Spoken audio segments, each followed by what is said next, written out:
Hey everyone! Today we're diving into a quirky slice of history, literally.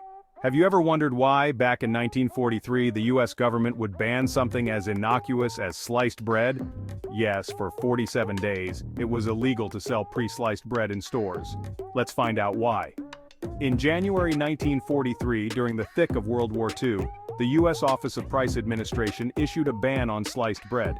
The official reason? To conserve resources, namely wax paper, steel, and even manpower. They believed that by banning sliced bread, bakers would save on wax paper used to wrap the slices, as pre-sliced bread dries out faster and requires more protective packaging.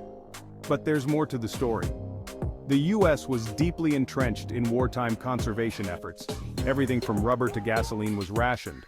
The government thought that by cutting back on such a small convenience as sliced bread, it could make a significant impact on resource conservation.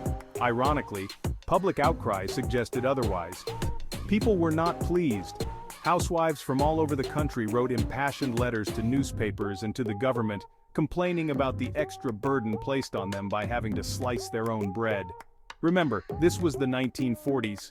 Most households didn't have the kind of efficient bread slicing tools we have today, making this chore not only time-consuming but also potentially hazardous. The ban didn't last long.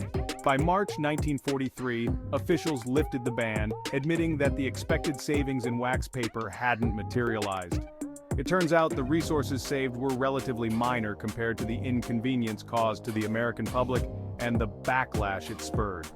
So, there you have it. The story of when America said no to sliced bread and quickly realized it was perhaps a step too far in consumer sacrifice. It's a fascinating glimpse into the lengths countries will go during desperate times and a reminder of the everyday conveniences we often take for granted. Thanks for joining me on this historical deep dive, and I'll see you in the next one.